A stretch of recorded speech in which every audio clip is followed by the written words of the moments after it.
అందరికీ praise lord. నా పేరు రమేష్. మా ఊరు చెట్టిగూడెము గుండ్లకుంట తండ ప్రాంతంలో జన్మించిన వాడను. మా జిల్లా సూర్యాపేట ఆత్మకూరు ఎస్ మండలం. నేను గతంలో వ్యవసాయం చేసుకున్న వాడిని.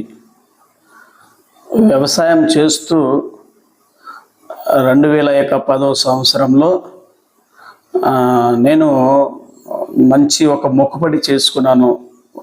సోలిపురం అనే ఒక దర్గా ఉన్నదండి. ఆ దర్గా దగ్గర ఒక మొక్కుబడి చేసుకున్నాను. నాకు మంచి జరగాలి, మంచి కలిసి రావాలి అని చెప్పి అక్కడ దర్గా దగ్గర నేను మొక్కుబడి చేసుకొని వచ్చే సంవత్సరంలో నేను మంచి నీ దర్గా దగ్గర ఒక షెడ్డు కట్టి మేకపోతుని సాది కందూరి పండగ చేసుకుంటానని మొక్కుబడి చేసుకున్నాను. ఆ 2010-11 తర్వాత అలా మొక్కుబడి చేసుకొని 2010 సంవత్సరంలోనే ఒక మేకపోతుని కొనుక్కొని సాదట మొదలుపెట్టాను. అలా 2013 సంవత్సరం వరకు మరకటి సంవత్సరమే నేను పండగ చేసుకోవాలి, ఆర్థికమైన స్థితిలో చేసుకోలేకపోయాను. అప్పటికి 3 సంవత్సరాలు గడిచిపోయినది. చాలామంది ఏమంటున్నారంటే మేకపోతు చాలా పెద్దగా అవుతుంది, మరి మొక్కుబడి చేసుకోమని అంటున్నారు. అయినా డబ్బులు లేవు, మరి అంటే వాళ్ళు ఇల్లు అన్నారు, ఏదో అక్కడ అప్పు సప్పు చేసైనా మొక్కుబడి తీర్చుకోమని అంటున్నారు.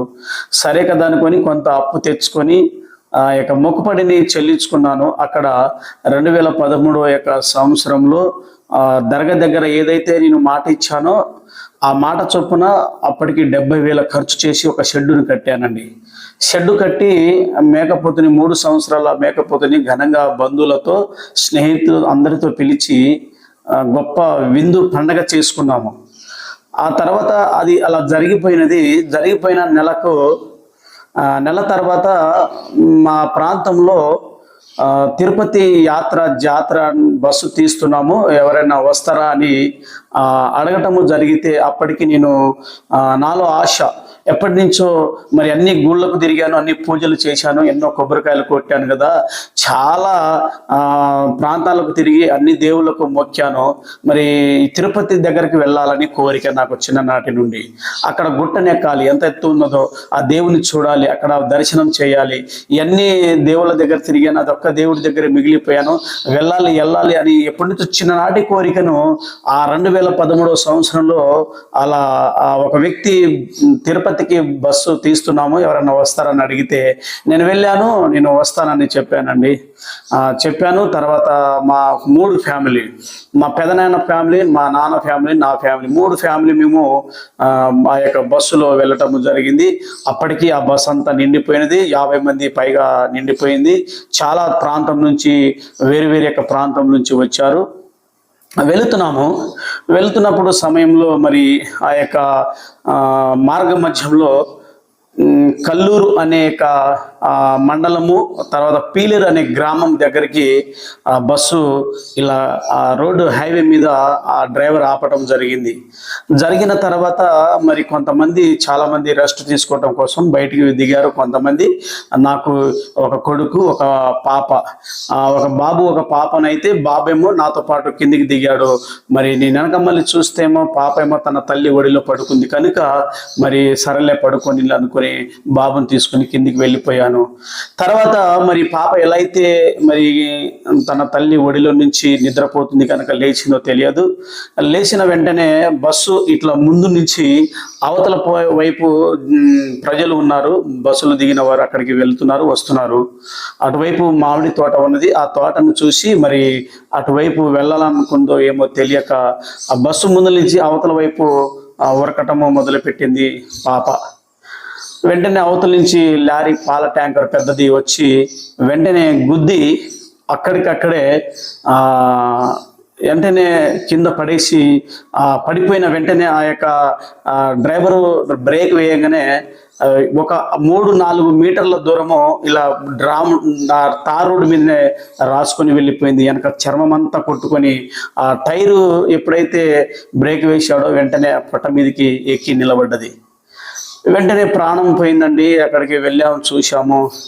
మరి ఏంటిది, ఏదో మరి చప్పుడు వస్తుంది, ఏదో గోల గోల చేస్తున్నారు. నేను ఆ బస్సు అవతల నుంచి యువతల వైపు వచ్చి చూస్తే ఎవరో అమ్మాయి పడిపోయింది, అమ్మాయి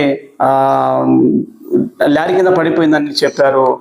అప్పటికి నేను ఆత్రంగా ఏంటిదో అని ఉరికి పరిగెత్తుకొని చూస్తే నా కూతురండి.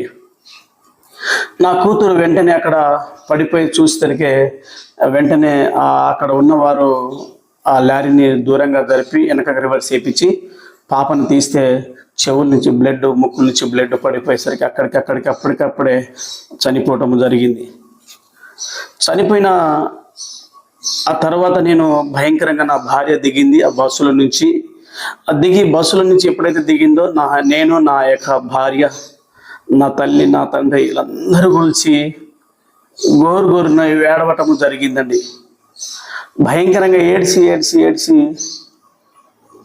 అక్కడ నేను గుండెలు బాదుకొని తలకంతా ఆ రోడ్డుకేసి కొట్టుకోవటం జరిగింది. ఏంటిది ఇలా జరిగింది? ఎన్నో పూజలు చేశాను, ఎన్నో దేవుళ్ళ దగ్గర తిరిగాను. ఈ దేవుడి దగ్గరికి వచ్చి మొక్కుబడి తీర్చుకొని వెళ్దాం, దర్శించుకొని వెళ్దాం అని ఆశతో వస్తే ఇలా జరిగింది.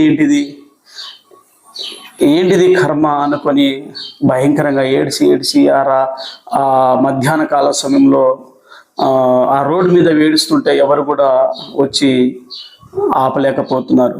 అందరూ చూస్తూ ఉన్నారు. కానీ చాలా బాధాకరమైన విషయం చూస్తే నా కూతుర్ని పోగొట్టుకున్నానండి. అప్పటికి నిజంగా చెప్తున్నాను, గారభంగా ప్రేమతో పెంచుకున్న కూతురు ఎప్పుడైతే ఆ స్థితిలో చూశానో నేను బ్రతకడం కూడా వేస్ట్ అనుకుని అక్కడే నేను గుండెలో బాదుకుంటుంటే నా భార్య, నా పిల్లలు ఎటు పోయారు కూడా తెలియని స్థితిలో పడిపోయారు.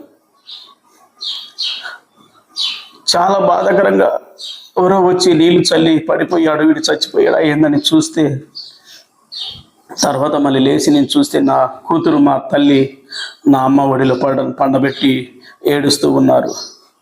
అయ్యో ఏంటిది జరిగింది, ఇంత ఘోరమైన స్థితి జరిగింది, ఇది ఏంటిది, అసలు దేవుడి దగ్గరికి వస్తే ఇలా జరిగింది అని ఆ రోజంతా కూడా కుమిలి ఏడుస్తుంటే వారు ఎక్కడెక్కడి నుంచో వచ్చిన ప్రజలందరూ కూడా మమ్మల్ని విడిచిపెట్టి వెళ్ళిపోయారు.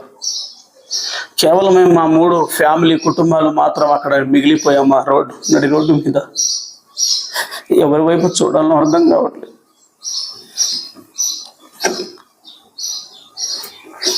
ఎక్కడికి వెళ్ళాలో అర్థం కావట్లేదు. ఏంటిది ఇలా జరిగింది, ఇంత ఘోరమైన పరిస్థితి జరిగింది, ఈ ఊరు మనది కాదు, మన ప్రాంతం కాదు అని మా అమ్మ, మా నాన్న కూడా ఆందోళన చెంది అక్కడ మమ్మల్ని 3 ఫ్యామిలీని విడిచిపెట్టి వెళ్ళిపోయారు. తర్వాత పోలీసు వారు వచ్చి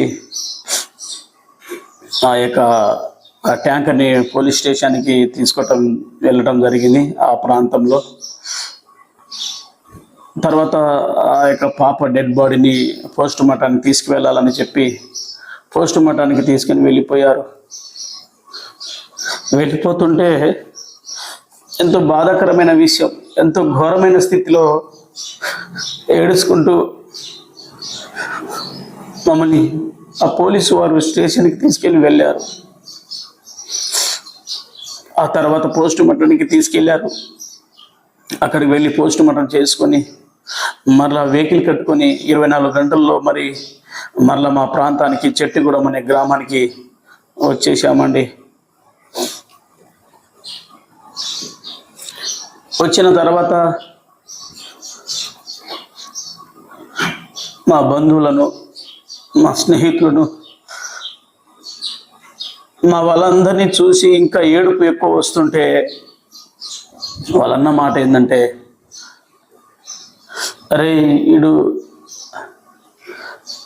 గత నెల రోజుల క్రితము 3 సంవత్సరాల మేకపోతుని సాది పెంచి కందూరు పండగ దగ్గరికి తీసుకుని వెళ్ళి మేకపోతు తలకాయ తీసుకొని ఆడ కోసుకుని బలిచ్చి ఇంటికి తీసుకొచ్చాడు. కానీ ఆ నెల తర్వాత మరలా 7 సంవత్సరాలు కూతుర్ని పెంచి సాది తిరుపతి నుండి చంపుకొని ఇంటికి తీసుకొచ్చాడని నా మీద మా వాళ్ళు బంధువులు నింద వేశారండి. ఆ నింద తట్టుకోలేకపోయారండి. ఎంతో బాధాకరమైన విషయం కలిగింది. అయ్యో ఏంటిది ఇది ఇలా జరిగింది. మా ఏడుపులో మేము ఏడుస్తుంటే మా బంధువులందరూ మాకు ఓదార్స్తారు, చేరదీస్తారని అనుకుంటే ఇలా అనేస్తున్నారు ఏంటి? ఎందుకు మమ్మల్ని ఓదార్చేవారు ఒక్కరు లేకుండా అయిపోయింది. నేను మేకపోతే కందూరి చేసుకున్నట్టు చేసుకొచ్చినని నా కూతుర్ని నన్ను నిందల పాలు చేస్తున్నాడు. నన్నని భయంకరంగా ఎవరి వైపు చూడకుండా గుండెలు బాదుకుంటున్నానండి.